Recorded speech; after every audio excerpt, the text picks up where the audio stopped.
Halo semuanya, saya Cindy Himawan. Hari ini saya akan menjelaskan tentang bisnis modal kanvas. Mari kita mulai. Oke, jadi ketika kita akan membuat sebuah bisnis, maka selain sesudah kita mempersiapkan ide apa yang akan kita jalankan, kita sudah menganalisis market awal gitu ya, maka sekarang kita akan membuat yang namanya bisnis model canvas. Oke, mari kita mulai. Jadi seringkali memang kita akan mendengar ada yang namanya bisnis plan dan ada yang namanya bisnis canvas atau bisnis model canvas BMC ya. Oke. Nah, kenapa bisnis model canvas itu sekarang lebih diminati gitu ya dibandingkan sebetulnya bukan lebih diminati sih, cuman ketika kita melakukan pitching kepada investor gitu ya, biasanya ada yang namanya 5 minutes rules. Oke. Di mana 5 minutes rules ini artinya kita harus bisa mempresentasikan bisnis kita secara cepat, kalau bisa hanya dalam waktu 5 menit. Sehingga bisnis canvas ini lebih diminati karena bisnis canvas ini bisa memberikan gambaran filosofi bisnis kita secara lebih sederhana dibandingkan dengan menggunakan bisnis plan. Oke. Di dalam bisnis plan memang biasanya kontennya akan lebih lengkap, apalagi untuk di masalah financial detail ya. Nah, cuman biasanya saya akan menjelaskan, jadi kita akan menggunakan bisnis model canvas, kemudian nanti kita akan tambahkan dengan financial projection. Oke. Oke, bisnis model canvas bentuknya akan seperti ini. Oke, jadi biasanya yang dipresentasikan hanya dalam satu slide ini saja. Oke, ada 1, 2, 3, 4, 5, 6, 7, 8, 9 ya. Ada 9 komponen yang akan dijelaskan di dalam BMC ini. Oke. Yang pertama yang kita harus tentukan adalah yang namanya customer segment. Oke, customer segment ini akan mendefinisikan siapa saja sih yang akan menjadi target kita. Oke, jadi grupnya, pengelompokannya, klasifikasinya akan seperti apa. Saat ini saya akan jelaskan secara singkat dulu ya, baru nanti saya akan masuk ke dalam setiap masing-masing komponennya ya. Jadi yang pertama tadi ada customer segment, who is our target, how we classify them, how we want to group our customer. Kemudian yang nomor 2 adalah menentukan value apa yang akan kita propose, value apa yang akan kita berikan kepada customer ini. Oke. Di mana value ini nantinya bisa juga sebenarnya value itu akan menunjukkan apa sih yang mau kita berikan kepada customer gitu ya. Nah, nanti kita akan belajar bagaimana mengetahui value apa sih yang cocok untuk customer kita. Oke. Kemudian yang nomor 3 adalah customer relationship, artinya kita akan mendefinisikan bagaimana kita akan berkomunikasi dengan customer kita. Bagaimana kita akan berikan info, bagaimana kita menjalin kedekatan dengan customer kita. Oke, kemudian yang keempat adalah channel, artinya bagaimana si customer itu bisa mendapatkan barang atau service yang kita tawarkan kepada customer. Oke. Kemudian yang kelima adalah revenue stream, artinya bagaimana cara kita mendapatkan pendapatan atau pemasukan dari customer kita. Hal-hal apa saja yang bisa kita sebenarnya akan bergantung dari value yang akan kita berikan. Kemudian jadi kita akan mengkategorisasikan pendapatan kita itu bisa kita terima dari mana saja. Oke. Kemudian yang keenam adalah key activities. Artinya kita akan mendefinisikan supaya kita bisa mendeliver value atau memberikan nilai-nilai tadi kepada customer kita, maka kita harus melakukan kegiatan apa saja, gitu ya. Jadi prosesnya ada apa saja di dalam bisnis kita. Oke, tentu saja ini akan mendefinisikan activity yang paling krusial ya, activity yang paling penting dalam proses bisnis kita. Kemudian selanjutnya akan ada key resources. Oke, key resources ini berarti adalah aset apa saja yang harus kita miliki supaya activity itu bisa berjalan dengan baik. Oke, nanti resource-nya ada apa saja akan saya jelaskan berikutnya ya. Kemudian akan ada key partners. Key partners ini akan menunjukkan berarti kita akan bekerja sama dengan siapa saja, bisa dengan supplier maupun partners. Bagaimana caranya supaya activity tadi bisa berjalan. Oke. Kemudian yang terakhir adalah cost structure, di mana cost structure ini akan mengkategorisasikan biaya-biaya apa saja yang akan muncul dalam bisnis kita. Oke, jadi tadi ya urutannya mulai dari mendefinisikan customer, kemudian mendefinisikan value apa yang akan kita berikan, kemudian bagaimana kita akan menjalin hubungan dengan customer kita, memberikan info, kemudian bagaimana cara customer akan mendapatkan produk dan service kita, kemudian maka revenue apa saja yang bisa kita dapatkan dari customer kita. Kemudian setelah itu, hal yang keenam adalah mendefinisikan proses apa saja yang akan menjadi main activity supaya kita menyediakan value. Kemudian kita bisa mendefinisikan aset apa saja yang kita butuhkan untuk melakukan activity itu. Dan kita harus bekerja sama dengan partner siapa saja supaya activities tadi bisa berjalan dengan baik. Dan terakhir adalah kategori biaya yang akan kita keluarkan selama kita menjalankan activity tersebut.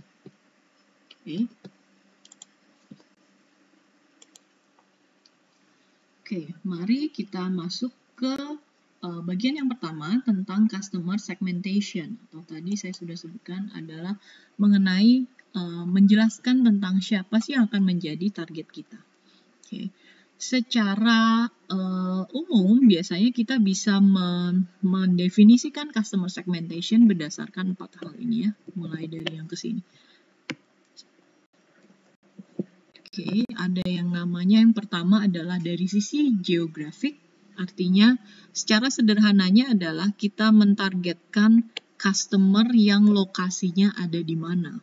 Oke, itu yang disebut dengan geografik. Jadi contohnya apakah kita ingin mengsegmentasikan atau mengelompokkan customer kita itu berdasarkan misalnya dari negara mana, atau yang tinggal di kota mana, atau yang tinggal di desa mana, atau bahkan bisa juga yang menggunakan IP address mana, kalau memang service kita adalah service yang bentuknya adalah IT base. Oke, kemudian biasanya kita akan menggunakan segmentasi berdasarkan geografi jika memang produk kita itu akan punya pricing yang dynamic ya. Contoh yang biasanya contohnya gini, misalnya kayak kalau kita suka lihat itu ya di sebuah produk biasanya ada tulisannya only sell in Indonesia gitu ya.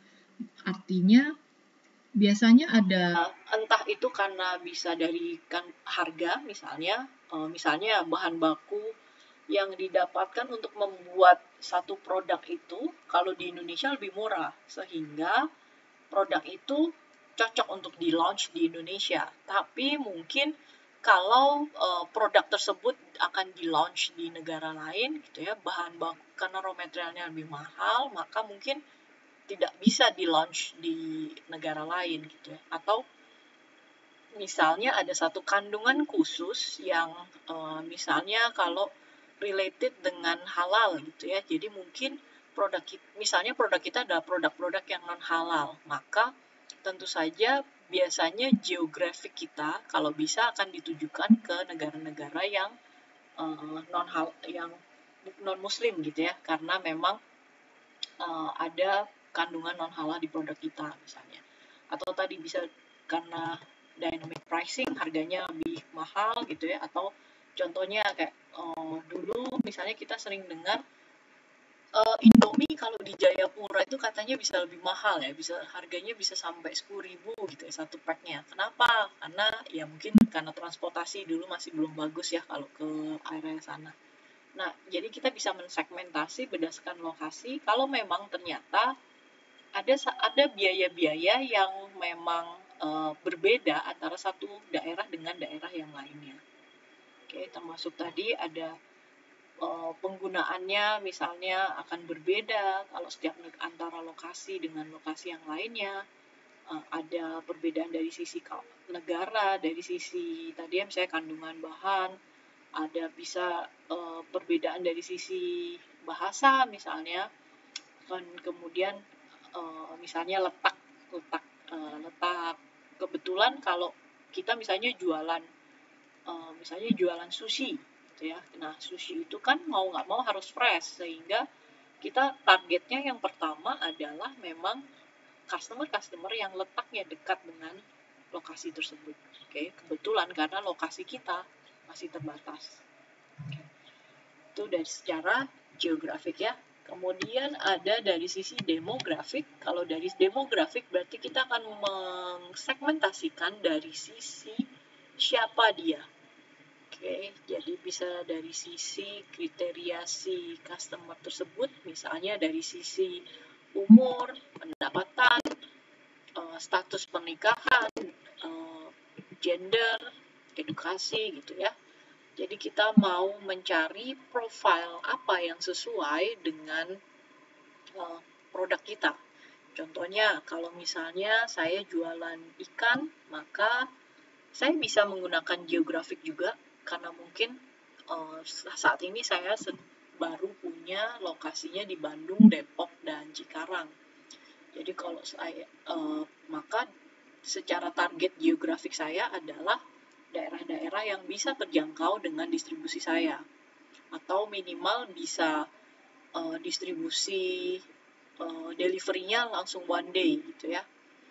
Oke, kemudian kalau yang secara demografik, mungkin saya bisa menentukan segmentasi saya adalah ibu-ibu muda, misalnya ibu-ibu yang misalnya pekerja kantoran. Kenapa? Karena mungkin ibu-ibu pekerja kantoran ini mungkin nggak punya waktu banyak untuk datang ke pasar, untuk pilih ikan gitu ya, untuk membersihkan ikan. Jadi itulah yang akan menjadi target customer saya. Oke, jadi dari sisi demografik saya bisa menjelaskan yang kira-kira ibu yang umur sekian, yang pendapatannya sekian, yang punya anak berapa gitu ya, dan lain sebagainya. Oke, tentu saja ini akan disesuaikan dengan produk Anda ya. Jadi bukan berarti bahwa misalnya harus ada gender, segmentasi dari sisi gender. Ya tergantung. Kalau misalnya produk saya ikan, maka saya mungkin tidak perlu mendefinisikan kriteria gender. Tapi kalau misalnya produk Anda berhubungan dengan fashion atau berhubungan dengan skincare, mungkin Anda perlu mendefinisikan kriteria dari sisi gender, dari sisi usia gitu ya. Oke. Kemudian bisa juga kita mendefinisikan dari sisi psychographic. Psychographic ini lebih ke psychological dari customer. Oke, atau mungkin kita bisa mencari tahu alasan apa sih gitu ya. Kenapa sih mereka akan suka dengan produk kita. Oke, jadi based on the personal interest and motivation. Misalnya untuk produk-produk olahraga, alat olahraga misalnya ya. Jadi kita bisa tahu, oh biasanya orang yang suka hiking, maka dia ya pasti akan berhubungan dengan suka sepatu olahraga, sepatu hiking misalnya gitu ya. Jadi ini bergantung dari kesukaan apa sih yang mereka miliki, yang customer miliki ya. Jadi bisa bergantung dari interest, kesukaannya, personality, artinya memang kepribadiannya seperti apa, gaya hidupnya, social status, activity, opinion, attitude, dan lain sebagainya. Jadi ini biasanya memang digunakan untuk mungkin produk-produk yang sifatnya adalah sekunder ya, bukan untuk primary ya. Biasanya produk-produk yang mungkin bisa dibilang high class gitu, atau mungkin produk-produk yang tadi saya bilang bukan merupakan primary needs. Kalau primary needs itu kan sandang pangan papan ya. Biasanya kalau misalnya kita jualan makanan, sebenarnya jarang sih kalau kita menyentuhnya yang psychographics ini, karena sebenarnya makanan masih ke primary needs ya. Jarang kita jualan makanan berdasarkan apa misalnya, berdasarkan karena bisa aja misalnya makanan diet mungkin boleh ya, karena dia sangat spesifik. Makanan diet, oh ya untuk orang-orang yang lifestyle-nya suka diet atau lifestyle-nya mungkin dia vegan, itu boleh. Jadi untuk makanan yang memang spesifik. Tapi kalau misalnya makanan kita jualan makanan yang standar, misalnya nasi goreng, jarangnya kita jualan nasi goreng berdasarkan apa? Berdasarkan mereka kesukaannya adalah orang yang suka hiking gitu, atau orang yang suka lari, maka tipe nasi gorengnya seperti ini, kan jarang ya. Jadi biasanya akan ditentukan juga dengan produk Anda itu seperti apa, masuk ke mana, primary needs atau yang secondary needs. Kemudian ada yang disebut dengan behavioral. Behavioral ini lebih akan mendefinisikan secara apa gitu ya. Jadi apa sih yang akan mereka beli gitu ya. Kemudian misalnya apakah mereka itu lebih suka membeli secara online atau offline. Jadi lebih melihat bagaimana apakah mereka sering membeli atau tidak gitu ya. Jadi behavioral ini lebih ke perilaku ketika si customer ini melakukan transaksi dengan kita. Jadi apakah customer ini suka membelinya secara offline atau online.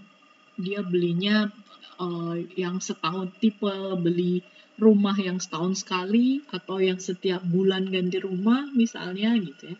Atau ya kalau kita bilang baju misalnya, apakah dia tipe orang yang cuma 1 tahun sekali beli baju, atau memang tipe orang yang mungkin setiap minggu harus beli baju baru karena profesinya seperti apa misalnya gitu ya. Jadi kita akan lihat behavior-nya. Kemudian kita akan melihat apakah dia itu beli hanya karena suka diskon misalnya, atau dia hanya beli kalau pas ada promo tertentu. Maka kita akan melihat dari sisi perilaku ketika mereka membeli. Oke. Nah, biasanya keempat hal ini bisa kita identifikasi secara lebih mudah gitu ya, karena biasanya kita cukup punya data tentang ini, atau misalnya kita bisa membayangkan ya, kita bisa memperkirakan gitu ya secara logis, nanti kira-kira produk saya itu cocoknya seperti apa. Jadi bisa saja ini akan gabungan, jadi belum tentu hanya satu, hanya geografik, hanya demografik gitu ya. Bisa saja kita menggunakan gabungan atau kita sebut dengan persona, di mana persona ini akan menggabungkan keempat hal ini tadi ya, ada who, what, why, and where. Jadi kita bisa mensegmentasikan bukan hanya berdasarkan geografik dan demografik saja, tapi kita bisa mengkombinasikan. Nah, kenapa tadi saya batasi ada 4 yang basic ya? Karena biasanya yang 4 yang basic ini biasanya bisa kita definisikan secara mudah dari awal. Tapi untuk yang persona dan prediktif ini biasanya memang bisa kita dapatkan kalau kita menggunakan data analitik ya, atau pengolahan data. Contohnya gini, saya bisa dengan mudah memperkirakan gitu, untuk ikan maka kira-kira siapa yang cocok untuk beli. Misalnya tadi saya bisa memperkirakan dari sisi demografik adalah ibu-ibu yang misalnya suka yang pekerja gitu ya, yang dia pekerja kemudian dia nggak sempat ke pasar gitu dan lain sebagainya. Saya bisa mendefinisikan itu. Tapi ketika kita sudah mulai mengkombinasikan semuanya, sometimes kita bingung ya, gimana caranya ya, 4 ini gimana caranya mengkombinasikan. Maka tentu saja kalau kita mau menggunakan persona atau prediktif ini, biasanya kita akan menggunakan bantuan IT ya. Kita akan mengkolek data-data dari baik data secara personal maupun data, misalnya data salesnya ya, kita akan melakukan pengolahan data. Jadi kita bisa tahu, misalnya saya bisa tahu kalau yang 4 sebelumnya, yang mulai dari geographic dan behavioral, biasanya kita akan memprediksikan di awal, gitu. Kita akan mendefinisikan di awal siapa sih yang akan menjadi customer kita. Tapi untuk yang persona dan prediktif biasanya akan kita lakukan setelah kita memiliki beberapa kali data. Jadi biasanya jarang sih persona dan prediktif ini kita tentukan dari awal kalau kita belum punya data history. Kecuali misalnya kita mau launch produk baru, mungkin kita bisa pakai data history dari penjualan yang serupa gitu ya. Misalnya saya sudah pernah jualan ikan tongkol, sekarang saya mau launch ikan tuna. Maka kira-kira siapa yang akan cocok membeli ikan tuna saya? Nah, itu kita bisa menggunakan persona ataupun yang prediktif ini tadi. Kalau yang persona menggabungkan antara keempat ini, who, what, why, and where. Kalau yang prediktif akan menggabungkan who and when. Oke, jadi ini ada, kalau di prediktif itu malah tahu, bisa sampai tahu kapan dia akan beli gitu ya. Nah, kalau Anda lihat di sini, example-nya adalah sudah berhubungan dengan yang namanya machine learning ya. Jadi akan ada bisa menggunakan unsupervised learning, supervised learning, atau reinforcement learning. Jadi kita bisa lihat nantinya, contohnya kasus yang sering dipakai itu ya, kalau yang pernah kita sering dengar adalah di sebuah supermarket, kita bisa, kalau ingin kita tahu, kita bisa melakukan yang namanya market basket analysis. Oke, jadi misalnya ada sebuah hypermart di US yang menggunakan sistem prediktif ini, sehingga dia bisa tahu bahwa ternyata orang-orang yang beli Pampers gitu ya, biasanya akan beli bir juga. Sebaliknya, orang yang beli bir biasanya juga akan beli Pampers gitu ya. Jadi biasanya kalau ada bapak-bapak gitu ya, disuruh sama istrinya, tolong dong ke supermarket beli Pampers, ternyata dia mampir juga ke raknya bir untuk beli bir. Sebaliknya, ketika dia beli bir, mungkin dia ingat, oh ya istrinya biasanya suka saya beliin Pampers nih, ya udah dia sekalian ambil. Nah, ketika kita bisa mengkategorisasikan itu, kita akan mendapatkan insight yang baru. Oke, kalau secara logis mungkin kita nggak akan kepikiran siapa sih yang akan beli Pampers kita, apakah hanya ibu-ibu gitu ya.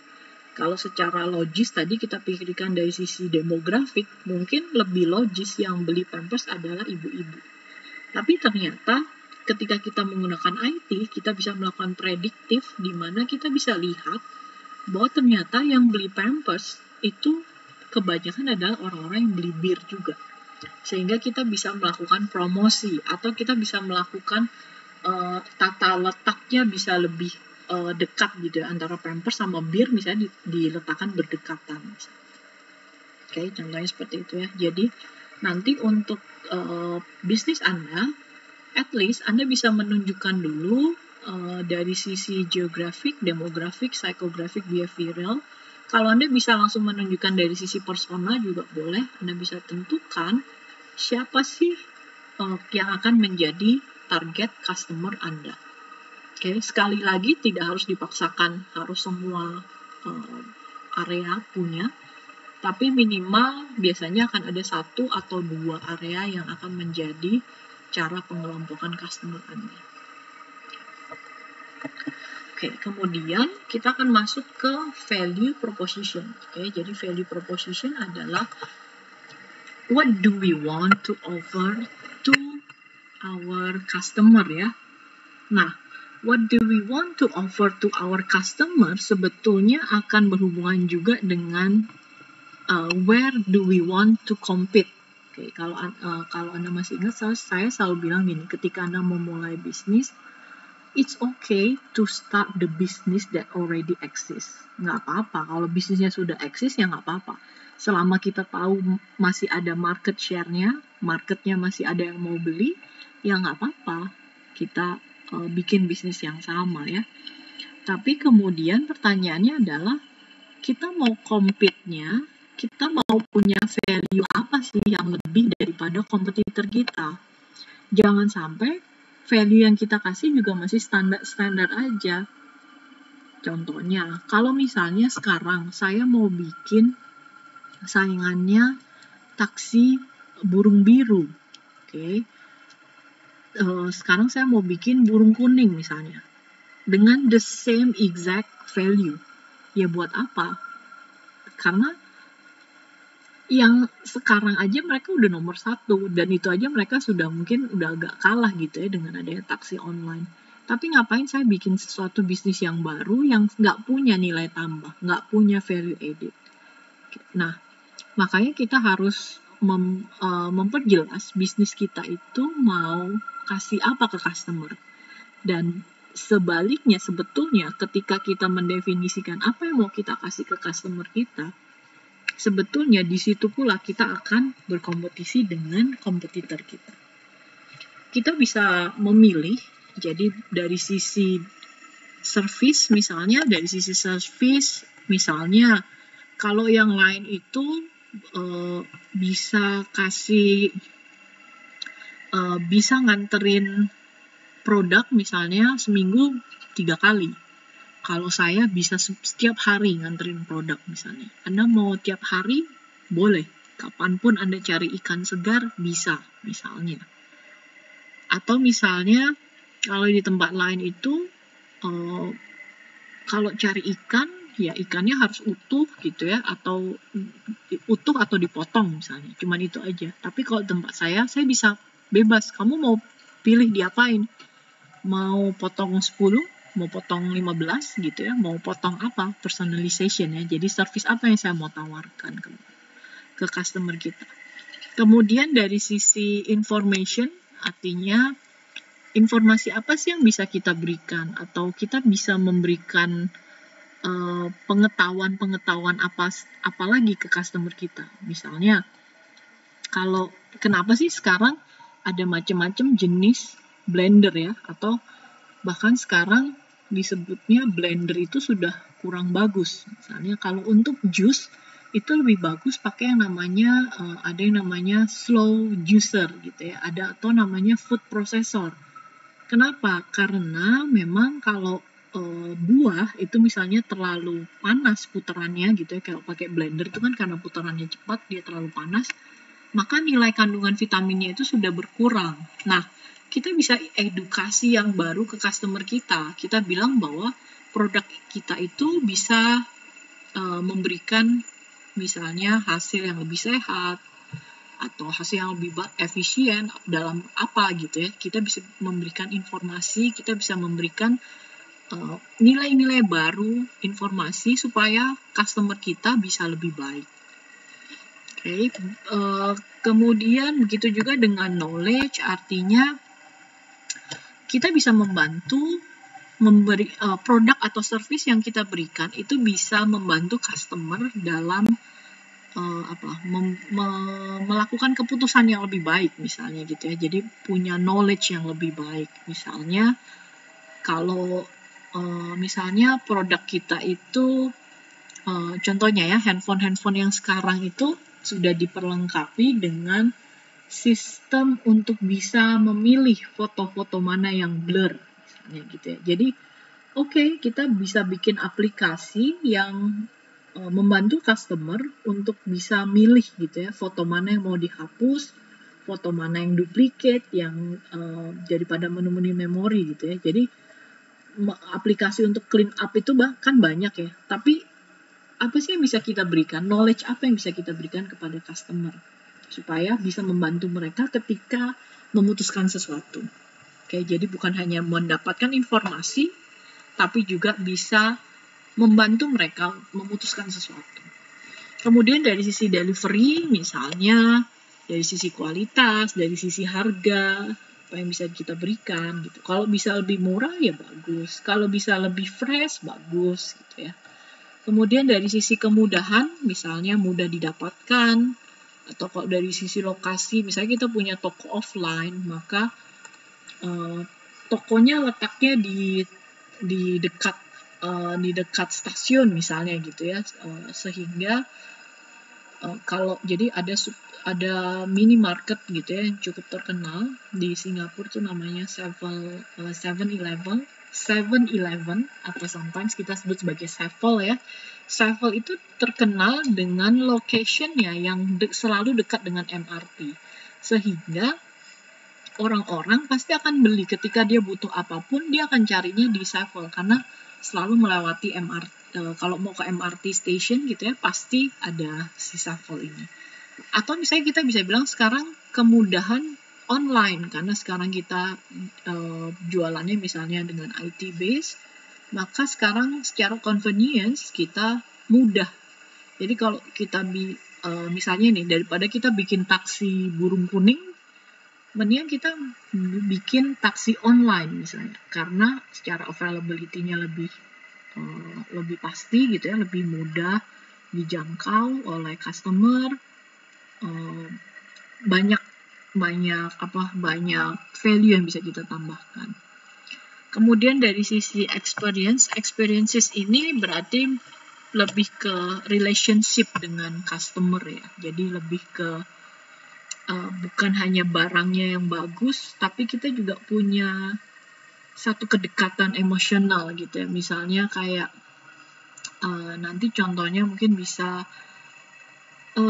ada event-event yang diadakan. Misalnya, kenapa sih kamu suka ikutan beli produk ini? Gitu ya. Misalnya, biasanya produk-produk bayi gitu ya, produk-produk bayi biasanya ibu-ibu ini akan merasa bahwa, oh ya kalau saya beli produk bayi ini tuh sering memberikan acara edukasi gitu ya, sering bikin acara seminar gitu ya, mengundang dokter, sehingga saya merasa diperhatikan. Bukan hanya saya dapat informasi, tapi saya juga sebagai customer saya merasa saya punya hubungan dengan produk tersebut gitu ya. Jadi nggak cuma sekedar disuruh beli-beli aja, nggak cuma disuruh edukasi, tapi beneran ada satu perkumpulan sehingga saya bisa tahu, oh ternyata banyak ya yang pakai ini ya, saya bisa punya teman baru gitu ya, hubungannya dengan networking ya. Kemudian saya bisa membangun, ini biasanya untuk bisnis-bisnis yang MLM gitu ya, membangun kepercayaan diri, saya diajarin cara nyusun bisnis plan, saya diajarin cara komunikasi dan segala macam. Itu bicara tentang experience, tentang personal experience. Kita bilang ke customer bahwa kalau kamu beli produk saya, kamu nggak cuma beli aja, tapi kamu dapat teman baru, kamu dapat info baru, kamu dapat bisa menghasilkan, bahkan bisa menghasilkan gitu ya, hubungannya dengan rewards tadi ya.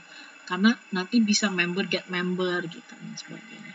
Nah, jadi Anda bisa memilih value apa yang Anda mau berikan kepada customer Anda. Bisa hanya dalam satu hal, bisa juga gabungan dari beberapa hal yang ada di sini. Oke. Nah, untuk membuat value proposition ini, biasanya kita akan menggunakan yang namanya value proposition canvas, di mana value proposition canvas ini akan melakukan match ya, mencocokkan antara company products atau service dengan customer pains and gains. Oke. Jadi tadi di awal kita sudah menentukan ya customer segmentasi kita mau siapa. Kemudian kita akan menentukan customer jobs, customer pains, dan customer gains ya. Customer jobs itu artinya activity apa saja sih yang mereka lakukan ketika mereka menggunakan ketika mereka melakukan sesuatu gitu ya. Jadi misalnya ketika mereka mau beli ikan, mereka tuh mesti ke pasar gitu ya, di mana mereka mesti pagi-pagi ke pasar karena kalau enggak nanti ikannya mungkin udah nggak segar lagi. Ketika mereka ke pasar itu mungkin kondisinya pasar itu becek, bau gitu ya. Kemudian mereka harus nawar-nawar harga ikan, kadang dibersihin yang nggak bersih gitu ya, sampai rumah mesti bersihin lagi. Mereka harus ada transportasi kalau pasarnya cukup jauh gitu. Itu sebenarnya dengan customer jobs. Mereka menjelaskan apa saja sih kegiatan yang mereka lakukan. Nah, pains itu tadi yang misalnya jauh ke pasarnya, kemudian misalnya harus pagi-pagi, kadang ada ikannya, kadang nggak ada gitu. Kemudian misalnya minta dibersihin kayak gini, tapi ternyata misalnya masih kotor juga, pasarnya becek, pasarnya bau. Nah itu sebenarnya pain. Jadi mereka ketika melakukan jobs, kemudian ada pains apa sih? Ada kesulitan apa yang dihadapi oleh customer? Kemudian gains itu adalah dia pengennya apa sih sebenarnya, kalau bisa, apakah dia cuman kalau bisa sih sebenarnya misalnya harganya sudah fix gitu ya, jadi kita nggak perlu nawar-nawar, atau misalnya pengennya bisa dibersihkan lebih baik gitu ya, terus saya bisa minta potong berapa misalnya. Kemudian mungkin kalau bisa bayarnya nggak usah pakai cash gitu ya, karena saya repot di pasar ngeluarin uang gitu ya. Kayaknya lebih enak kalau saya langsung bayar pakai cashless misalnya gitu ya. Jadi itu adalah nilai-nilai tambah apa sih yang diharapkan oleh customer ketika mereka beli ikan. Ya, jadi ada jobs, ada pains, dan ada gains. Kemudian, maka kita akan memikirkan, maka sebaiknya produk atau service kita itu harus bisa memberikan apa. Jadi bisa melakukan pain relievers untuk mengurangi pains yang ada di customer tadi ya, dan bisa memberikan gains atau keinginan apa yang dibutuhkan oleh si customer. Sehingga bisa fit, bisa cocok gitu ya, bisa match antara apa yang mau kita berikan dengan apa yang memang dibutuhkan oleh customer kita. Oke. Nah, caranya bagaimana? Maka tadi ya yang pertama adalah membuat dulu customer segmentasi kita mau siapa. Karena pada dasarnya kita punya resources yang terbatas.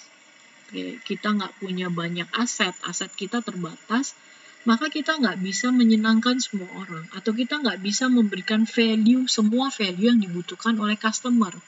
Contohnya tadi ya, customer pasti pengennya kalau bisa murah, enak, cepet, bagus gitu ya, dianterin apa gitu ya, pasti semuanya pengennya yang enak, value-nya pasti pengen yang paling baik.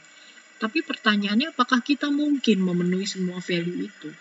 Kalau tidak, berarti kita akan memfokuskan kepada value apa yang memang dibutuhkan oleh customer segmentasi kita. Jadi kalau customer kita misalnya, saya fokusnya adalah customer yang ibu-ibu dengan dengan kriteria yang begini, maka saya akan fokuskan value apa yang mau saya berikan kepada segmented customer saya. Kemudian tadi ya, mendefinisikan jobs-nya apa, customer pain, customer gains, kemudian diprioritas. Oke, jadi kok misalnya di sini ada 5 pains, di sini juga ada 6 pains gitu ya. Ada 1, 2, 3, 4, 5. Maka mana sih yang paling pains, mana sih yang paling utama? Karena again ya, basically we cannot afford to reduce or to relieve all the pain. Karena kita ini mau bisnis tetap aja harus pikirnya untung ya. Kalau misalnya dengan merilis semua pains, customer-nya happy, tapi bisnis kita jadi nggak untung, ya artinya kita nggak bisa. Okay. Kemudian ya, membuat customer jobs, pains, and gains. Contohnya ya, tadi misalnya ini adalah activity ketika customer itu menggunakan taksi tradisional. Jadi yang dilakukan adalah call jobs-nya ya. Ini ada call taxi, find taxi, give direction, and pay, membayar.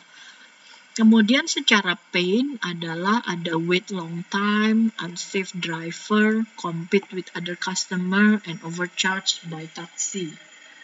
Kemudian secara gain-nya, kalau bisa nih, saya pengen ya harganya yang jelas gitu ya, jadi nggak seenaknya. Kemudian arrive on time, taksinya selalu datang tepat waktu, kemudahan pembayaran, dan taksinya, drivernya profesional.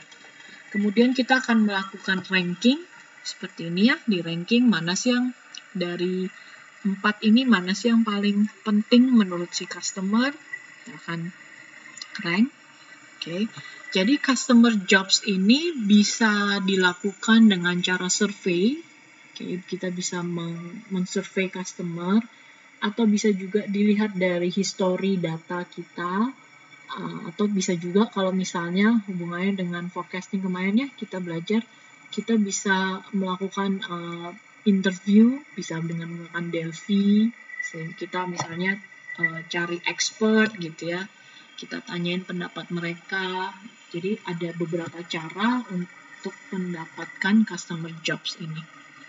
Oke, untuk tugas Anda bisa melakukan, terserah Anda boleh saja misalnya melakukan survei kecil-kecilan, atau Anda misalnya, kalau Anda misalnya ada yang berhubungan dengan expert gitu, misalnya Anda bisa tanya gitu. Misalnya Anda ingin bikin alat olahraga, Anda mungkin bisa menginterview atlet gitu ya, atau siapa yang memang punya informasi yang cukup untuk jadi narasumber Anda.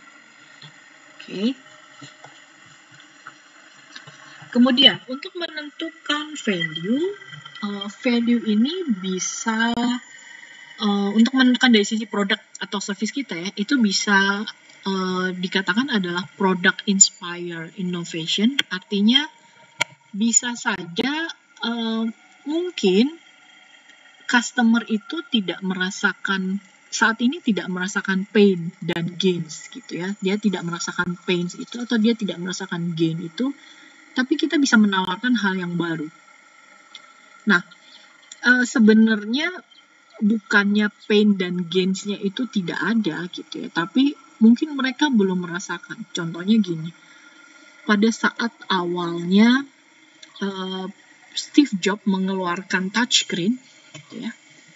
Jadi sebelum ada Apple iPhone, itu kan dulu yang muncul pertama kali adalah BlackBerry ya, di mana BlackBerry itu muncul dengan keypad-nya, dengan scrollingnya gitu ya, yang tadinya pakai tracking ball, kemudian suka macet, kemudian mulai pakai yang infrared gitu ya, kemudian diperbaiki lagi gitu. Tapi akhirnya iPhone gitu ya muncul dengan satu inovasi baru, dia mengeluarkan touchscreen.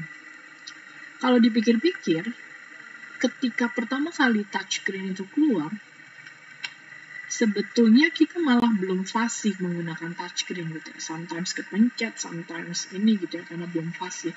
Kalau ditanya apakah customer itu ingin atau butuh dengan touchscreen, mungkin jawabannya pada saat belum ada touchscreen, orang nggak kepikiran. Nangkep ya? Jadi kalau ditanya pada saat itu butuh atau enggak, mereka mungkin mikirnya kayaknya nggak butuh. Tapi coba sekarang, ketika setelah ada touchscreen, semua handphone sekarang touchscreen-nya, jarang yang handphone yang pakai keypad gitu, jarang. Nah, artinya itu disebut dengan product inspire innovation. Jadi bukan berarti bahwa sometimes kita harus menunggu customer itu memang punya satu masalah, sampai akhirnya kita jadi kayak nggak punya inovasi yang baru gitu. Jadi ada kalanya juga kita bisa memberikan inovasi yang baru yang mungkin customer belum menyadari saat ini, tapi kita bisa kasih satu value. Tapi tentu saja value yang kita berikan tentu saja tetap harus di mapping gitu ya, tetap harus dipertimbangkan apakah memang customer itu membutuhkan atau tidak. Jadi memang tadi ya, awalnya memang harusnya kita kasih tahu, kita tahu dulu tentang pain dan gain-nya customer. Tapi tadi ada kalanya kemungkinan customer itu nggak sadar dia punya pain dan gains itu, sehingga bisa saja kita memberikan product inspire innovation. Nah, tapi ini yang sering terjadi adalah customer inspired innovation. Artinya kita melihat dari customer itu kebutuhannya apa, mereka keinginannya apa, kemudian kita memberikan value. Oke. Kemudian setelah kita menentukan ya, jadi kita mau pakai yang customer inspired atau kita mau pakai yang product inspired, maka kita akan menentukan dari sisi produk kita, maka apa sih yang akan diberi, apa sih yang akan kita berikan. Oke, jadi kita bisa list down dari produk kita itu bisa melakukan apa. Kemudian dari sisi pain itu bisa melakukan apa. Jadi misalnya kalau dengan menggunakan taxi smartphone application, maka kita bisa melakukan pembayaran non-cash, bisa instant booking, bisa tahu siapa driver saya, dan kita bisa melacak dengan mudah biayanya itu berapa. Selain itu, secara tambahannya bisa mempermudah, menghemat waktu ya, menghemat waktu, kemudian bisa memberikan rating, bisa drivernya lebih profesional karena kita lebih tahu ya siapa, kita bisa tracking dia punya SIM atau enggak, dia license mobilnya seperti apa, lebih terjamin. Kemudian kita punya visual map, jadi kita tahu driver kita sudah sampai mana, kemudian kita tahu kita itu arahnya mau kemana gitu ya, visualizationnya. Nah kalau dilihat jadi dari sisi pain itu kegunaannya adalah apa sih yang mau kita perbaiki dari sistem yang sudah ada atau dari produk yang sudah ada atau dari kompetitor kita gitu ya, apa sih yang mereka nggak punya dan itu diharapkan. Oke, itu yang dari sisi pain-nya. Nah, kalau dari sisi gain itu lebih fokusnya adalah apa sih yang mau kita tambahkan. Jadi seperti kayak sebenarnya sama juga, mungkin kompetitor kita nggak punya gitu ya, tapi sebenarnya ini hanya kayak tambahannya, additionalnya yang memberikan. Jadi kalau misalnya pun ada dua kompetitor yang sama memberikan pain reliever yang sama, tapi gain ini lebih kepada added value-nya. Oke, jadi misalnya kita bisa visual map itu kan sebenarnya kalaupun nggak ada ya nggak masalah ya, kita tetap aja naik taksi nggak masalah. Tapi kan dengan ada visual map kita bisa men-tracking lebih mudah. Jadi sebenarnya itu hanya seperti additional feature yang mau kita tambahkan gitu ya. Kemudian kita akan melakukan ranking juga. Jadi mulai dari yang essential sampai yang nice to have. Jadi essential itu memang yang harus kita berikan. Kalau yang nice to have itu hanya sekedar tambahannya. Kemudian kita akan matchkan, misalnya dari pain reliever yang kita berikan itu apakah memang sudah relief pain-nya customer atau belum. Contohnya ini, jadi ada 3 hal yang sudah bisa relieve the customer pain, which is ini berarti sudah good, ini memang feature yang oke. Nah, sedangkan yang di sini, sebetulnya ini belum dilakukan ya, ini nggak match, karena sebenarnya yang dibutuhkan adalah unsafe driver, tapi di sebelah sini, jadi seringkali tuh mereka dapat masalahnya adalah unsafe driver, sedangkan secara pain reliever kita tidak menawarkan itu, sehingga ini bisa dikatakan bahwa ada yang tidak match di sini ya. Kemudian lihat kalau kita lihat dari sisi gain, save time itu bisa menyelesaikan atau bisa memenuhi harapannya si customer ya, bahwa customer tadi harapannya adalah bisa arrive on time taksinya dan ternyata kita sudah penuhi gitu ya. Kemudian ada visual map, tadi saya bilang visual map ini sebenarnya tidak memberikan gain apapun kepada customer karena memang customer sebenarnya nggak butuh, jadi ini nggak match. Nah, sebenarnya kemudian kita bisa memilih sih, artinya dari sini kita bisa tahu value mana yang memang dibutuhkan oleh customer, jadi value mana yang mungkin masih belum match dengan customer. Jadi sekarang adalah pemilihan kita, terserah kita sekarang mau kasih value-nya yang utamanya gitu, yang most important-nya tuh yang mana. Jadi it's okay kalau misalnya kita nggak bisa relieve semua atau kita nggak bisa memenuhi gain-nya semua, it's okay. Tapi at least kebanyakan sudah kita penuhi gitu ya, sehingga nanti kita bisa memilih mana yang akan menjadi satu template kita. Jadi kalau di sini template-nya adalah our taxi smartphone app. Oke, ini nama produk atau service-nya apa. Helps siapa? Ini yang menjadi customer segmen kita yang sudah didefinisikan di poin 1 ya. Kemudian who wants to, ini yang paling utama. Apa sih yang dilakukan yang paling utama ya? Tadi yang nomor satunya call taxi ya, atau kalau sekarang berarti kita sebut sebagai book taxi, job yang nomor 1 ya. Kemudian by minimizing, jadi kalau di sini lihat ini adalah pain, artinya verb-nya di sini harus yang hubungannya dengan mengurangi gitu ya, dengan reducing, avoiding, bisa juga pakai kata minimizing. Kalau yang di kalimat berikutnya adalah customer gain, sehingga kita akan meningkatkan ya. Nah, by minimizing waiting time for taxi, maka kita akan lihat, ya, tadi yang pertama adalah waiting long time ya. Jadi yang mau kita reduce adalah ini, waiting on time. Oke, minimizing waiting time. Oke. Kemudian yang mau kita berikan gain-nya adalah yang fair price. Jadi yang karena yang nomor 2 arrive on time ini sebenarnya sama ya dengan yang wait on long time ini. Oke, jadi karena ini bisa dibilang sama, maka kita nggak perlu masukkan lagi. Jadi yang ini yang perlu kita masukkan. Oke, fair price. Inilah yang akan kita jadikan sebagai gain-nya untuk meningkatkan affordable price. Sehingga artinya nantinya di sini kita harus menentukan nih value apa yang bisa menyelesaikan gain-nya untuk fair price ini. Oke,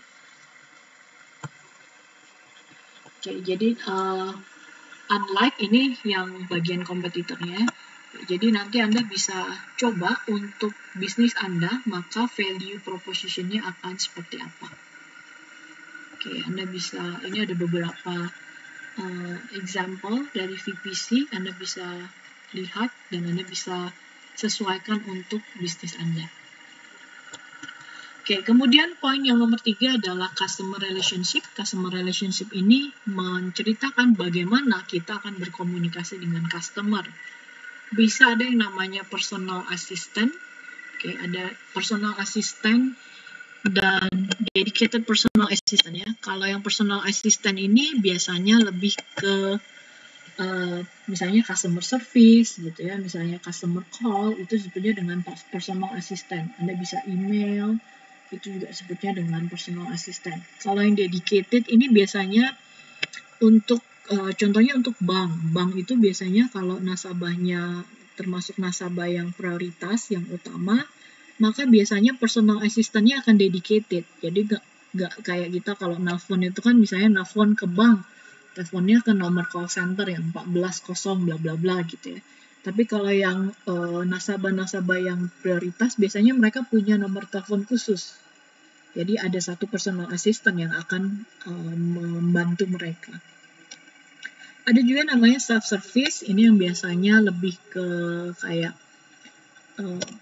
bisa bentuknya adalah seperti kalau Anda mau blokir gitu ya, misalnya Anda mau ngeblokir kartu kredit misalnya, Anda bisa telepon tapi Anda nggak usah bicara sama customer service-nya, Anda bisa langsung melakukan misalnya bisa pakai m-banking, Anda bisa ke internet banking dan melakukan self-service untuk memblokir, atau bisa juga lewat telepon, Anda tinggal pilih 1, 2, 3 gitu ya, itu disebut dengan self-service.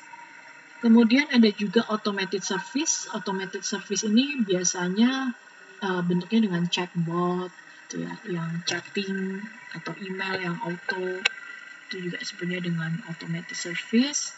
Kemudian ada community. Community ini biasanya enterprise itu akan punya community, misalnya nih kumpulan pengguna kumpulan Harley Davidson misalnya gitu ya, yang suka naik moge bareng-bareng. Nah, itu disebutnya sebagai build community ya. Atau misalnya komunitas Vespa, komunitas sepeda. Nah, itu salah satunya supaya jadi kok misalnya nih ada, daripada kita nyediain customer service yang misalnya daripada si customer-nya itu setiap kali ada error nanyanya ke customer service gitu ya. Ini kan akan lebih mudah kalau ada communities-nya. Jadi kalau misalnya sepedanya rusak, daripada dia nelfonin terus ke customer service, kalau ada community enak bisa sama-sama sharing gitu ya. Misalnya nanya, sepeda gue kok gini ya, kenapa ya? Nah itu kan sebenarnya jadi lebih mudah ya. Kemudian kalau misalnya kita punya info apa terbaru gitu ya, mungkin kita bisa lebih mudah menginformasikannya ke komunitasnya. Dengan satu info, maka teman-teman yang tergabung dalam satu komunitas akan lebih mudah. Kemudian ada social media, ini standar ya, sekarang ada website, ada menggunakan Facebook, Instagram, dan lain sebagainya untuk menyampaikan informasi ke customer. Demikian juga kalau misalnya customer ingin berhubungan dengan perusahaan, jadi lebih mudah untuk menyampaikan feedback dan lain sebagainya. Oke, kemudian ada customer channel. Customer channel ini bicara tentang bagaimana produk kita bisa sampai ke tangan customer, atau bagaimana customer bisa membeli produk kita. Bisa menggunakan Salesforce. Salesforce ini artinya memang ada sales staff-nya yang akan datang. Misalnya, contohnya marketing ITHB datang ke sekolah-sekolah. Nah, itu disebutnya dengan Salesforce. SPG suka nawarin, yaitu namanya Salesforce. Kemudian ada web sales, artinya penjualannya melalui website. Kemudian ada own stores, ini yang biasanya bentuknya adalah physical. Kemudian ada partner stores. Partner stores ini berarti dijual di partner-partner kita ya. Contohnya, misalnya saya jualan brownies, tapi saya nggak punya SPG, saya nggak punya website juga, saya nggak punya toko juga, tapi saya jualannya lewat Shopee misalnya, atau saya bisa jualan lewat GrabFood. Nah, itu sebutnya dengan menjual melalui partner store. Bisa juga menggunakan wholesaler, artinya menggunakan intermediary ya. Intermediary ini bisa sifatnya distributor, bisa sifatnya agent, retailer gitu ya. Jadi yang lebih ke physical intermediary ya. Jadi bukan yang sifatnya marketplace. Atau intermediary ini bisa juga sebetulnya marketplace. Jadi yang bentuknya online ya. Kalau yang online tadi, maka bisa juga kita sebut sebagai marketplace tadi. Kalau yang offline, berarti ya lewat distributor, retailer gitu ya. Nah, tapi biasanya gini, kalau partner store sebetulnya lewat marketplace juga bisa.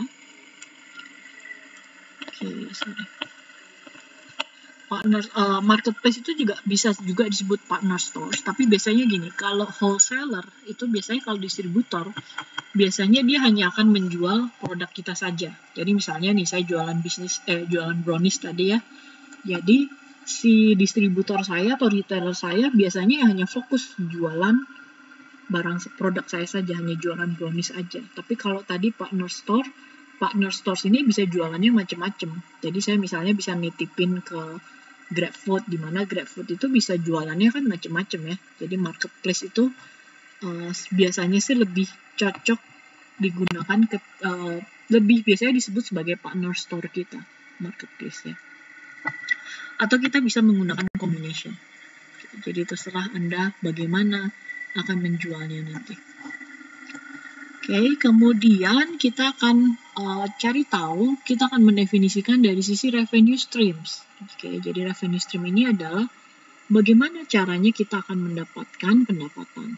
Ada yang disebutnya sebagai transaction revenues, artinya hanya satu kali pembayaran gitu ya. Biasanya kalau hubungannya dengan goods or service sales. Jadi misalnya saya jualan barang, ya makanya saya cuma dapat satu kali itu aja. Ketika saya jualan, ya saya dapat sales. Saya dapat revenue-nya. Ketika saya misalnya service AC, maka saya dapat service-nya, tapi hanya one time.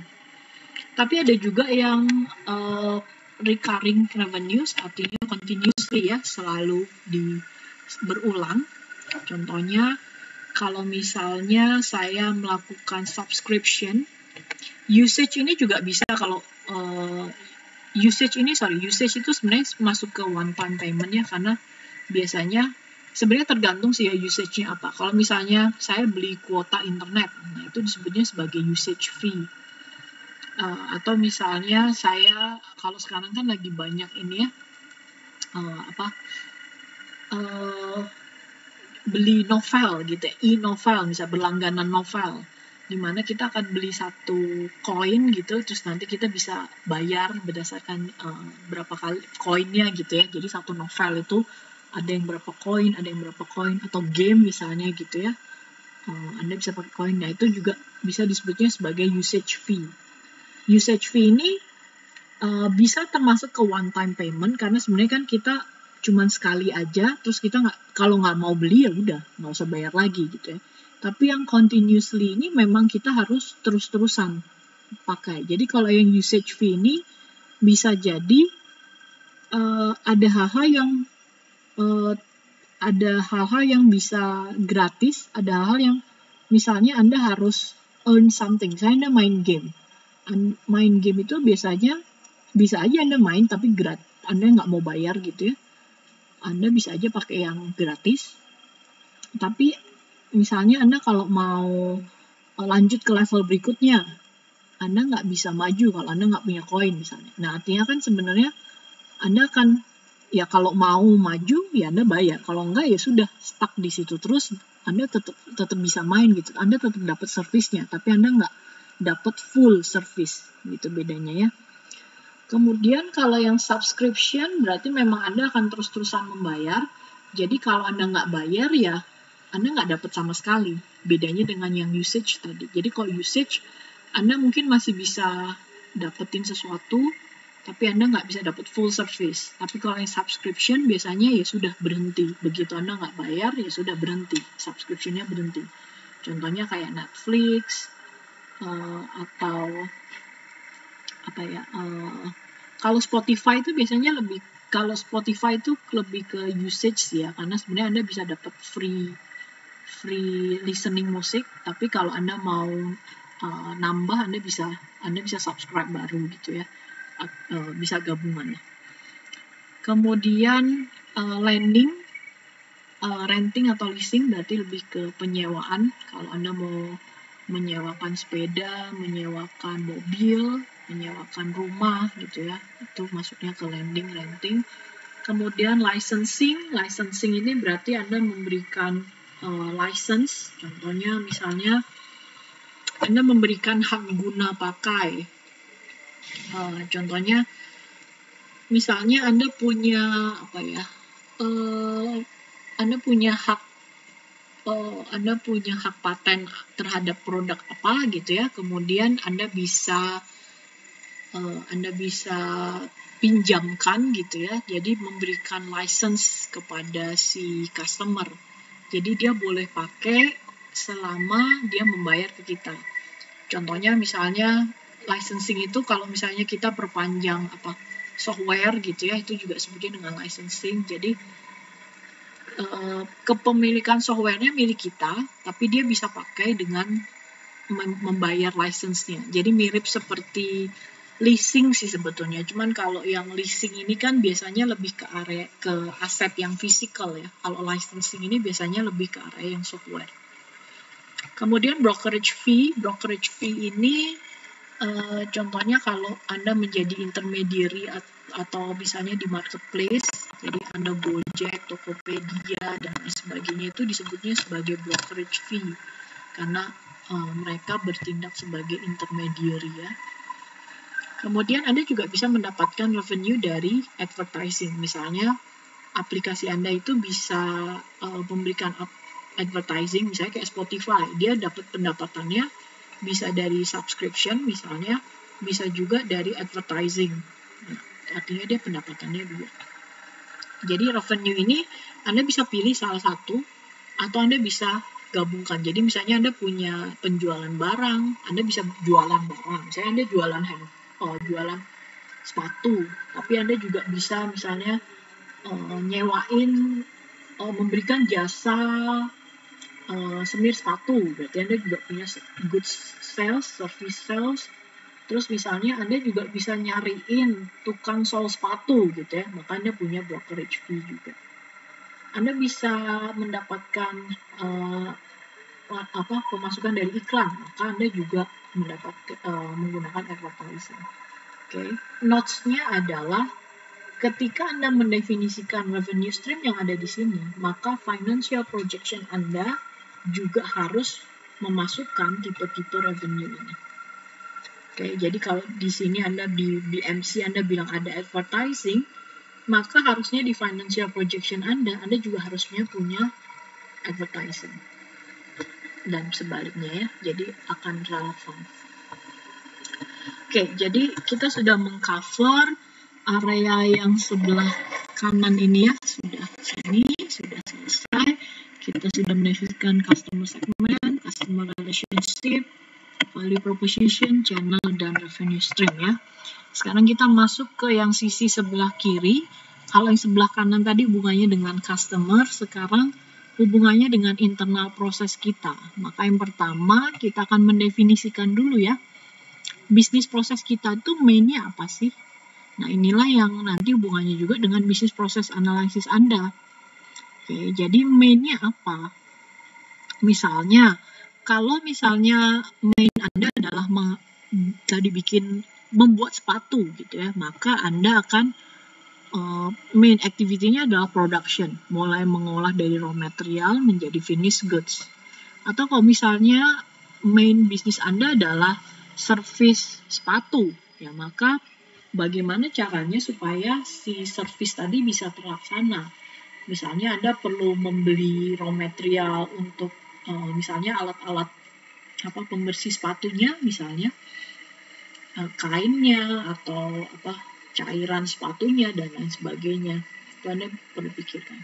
Atau Anda tidak punya goods atau service kalau misalnya Anda bekerja sebagai, misalnya tadi Anda sudah memutuskan revenue-nya adalah sebagai brokerage fee, maka Anda hanya sebagai platform atau networks ya. Berarti Anda sebenarnya tidak melakukan proses perubahan apapun. Sehingga maka activities Anda lebih fokusnya ke area platform atau networks. Bagaimana menjadi intermediary atau menjadi branch. Jadi yang perlu Anda pikirkan adalah proses bagaimana mendapatkan partner dan bagaimana mendapatkan customer. Kalau production tadi kan kita perlu mikirin ya, beli raw materialnya gimana. Kalau sekarang mungkin kita ketika kita menjadi intermediary, kita tidak perlu memikirkan raw materialnya, tapi kita perlu memikirkan siapa yang akan menjadi tukang servis kita, siapa yang akan menjadi partner kita. Itu yang akan kita detailkan ya. Atau bisa juga kita akan memikirkan dari sisi problem solving. Jadi kalau misalnya ada customer complaint, maka harus apa? Jadi kalau yang production dan platform ini bisa pilihan ya, bisa salah satu. Kalau yang problem solving ini biasanya memang harus Anda masukkan. Jadi Anda akan mendefinisikan kalau ada customer complaint, kalau ada misalnya barangnya rusak, kalau ada misalnya servisnya tidak memenuhi syarat, maka apa sih yang Anda akan lakukan? Itu Anda masukkan di dalam bisnis prosesnya. Okay.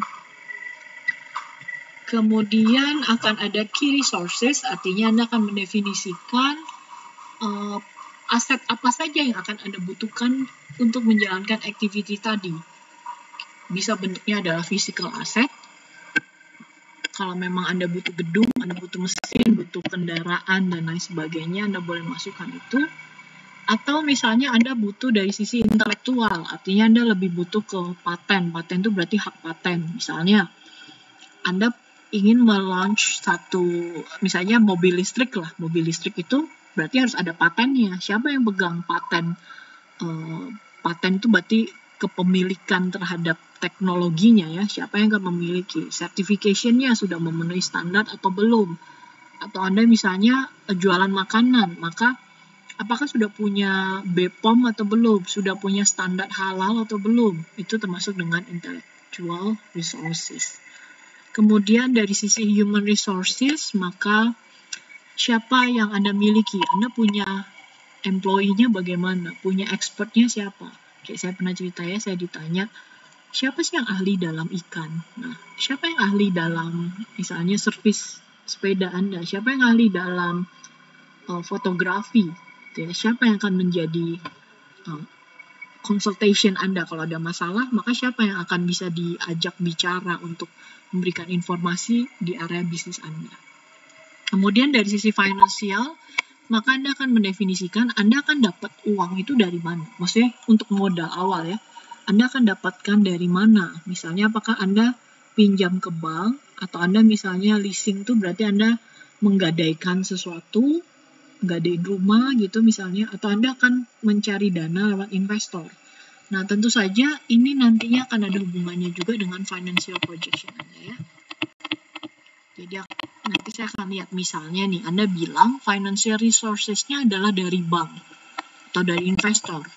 Maka artinya setiap bulan harusnya di financial projection Anda akan tentukan berapa sih bayarnya. Karena itu akan ada hubungannya dengan cash flow Anda ya.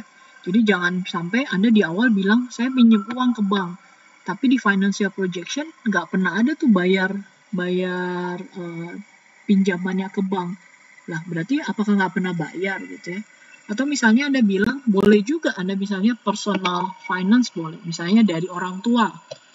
Oke, tapi harus dikembalikan di tahun keberapa, maka itu juga harus dicatat di dalam financial projection. Oke. Kemudian ada key partnership. Key partnership ini hubungannya dengan supply network. Jadi siapa sih yang akan mensupply supaya proses kita itu bisa berjalan. Bisa hubungannya kaitannya dengan supplier buyer, artinya mereka yang memang jual beli raw material gitu ya. Jadi kalau memang kita tadi produksi sepatu, bisnisnya adalah produksi sepatu, maka partnership kita adalah buyer supplier. Atau misalnya kalau bisnis kita adalah Gojek, bisa saja supplier kita adalah pembuat jaket Gojeknya, bisa juga pembuat helmnya, atau misalnya pembuat stiker Gojeknya gitu ya. Karena walaupun memang Gojek tidak memproduksi barang, tapi sebetulnya ada barang-barang yang akan dibutuhkan gitu ya, sehingga kita akan pakai kita bisa berhubungan dengan buyer supplier kita siapa. Kemudian alliance ini disebutkan alliance ini digunakan untuk reduce risk and uncertainty gitu ya. Jadi gini maksudnya, kalau taksi Bluebird drivernya itu tidak dianggap sebagai partner, drivernya dianggap sebagai employee ya. Kenapa? Karena segala sesuatu resikonya itu akan ditanggung oleh Bluebird. Jadi kalau misalnya drivernya nggak masuk, maka Bluebird yang akan bertanggung jawab. Kalau ada mobilnya rusak, maka Bluebird yang akan tanggung jawab. Oke, makanya driver itu diakuinya sebagai employee. Tapi ketika dalam hal Gojek, driver Gojek itu tidak diakui sebagai employee, tapi diakuinya sebagai alliance, diakuinya sebagai partner. Kenapa? Karena Gojek mau berbagi resiko gitu ya. Karena kalau dia yang mesti, Gojek ini mulai dengan semangat bahwa dia mulai usaha tanpa ada physical asset. Dia nggak mau mulai dengan adanya dengan punya kendaraan gitu ya. Dia nggak mau punya itu. Jadi untuk mereduksi resikonya atau ketidakpastiannya, tadi ya kalau misalnya taksi Bluebird, kalau misalnya nggak ada nganggur, taksinya tetap harus kita bayar karena dia sifatnya adalah employee. Tapi kalau di Gojek, kalau memang tidak ada demand, ya sudah, kita nggak perlu bayar apapun. Jadi kita nggak peduli dengan adanya uncertainty.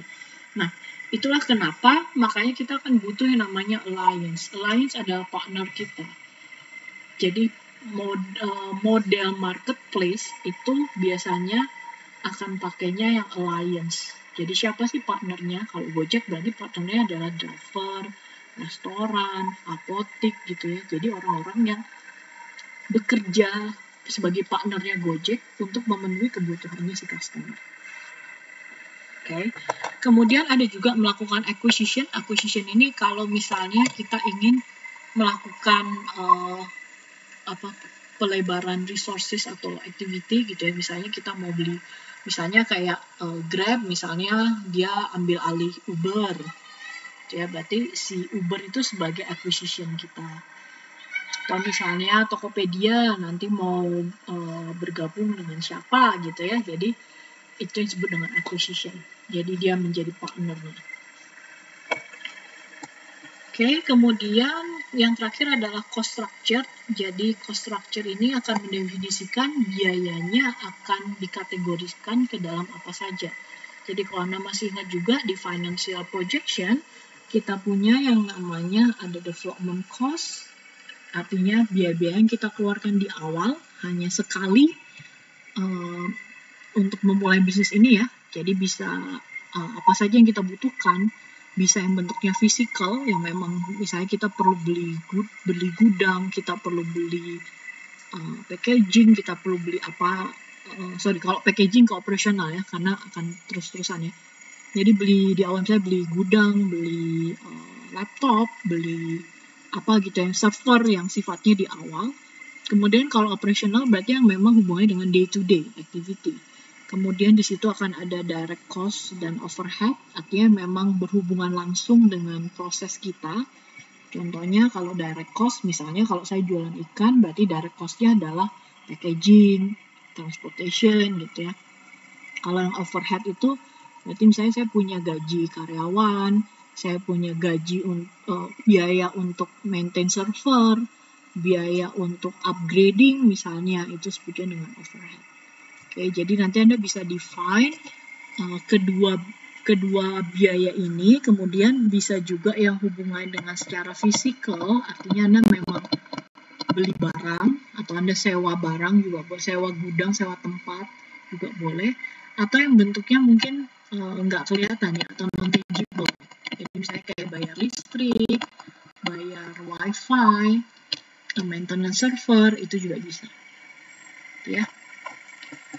Oke, jadi in the end, this will be the template of the business model canvas. Jadi Anda nanti buatnya hanya di satu slide ini saja. Anda akan buat customer segmentnya siapa, customer relationship-nya menggunakan apa, channelnya apa. Gitu. Jadi membuatnya hanya dalam bentuk bullet-bullet yang seperti ini.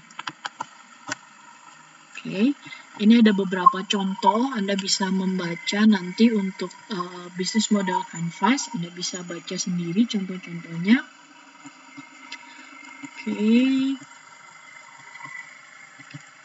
Oke, sekian dari saya untuk hari ini.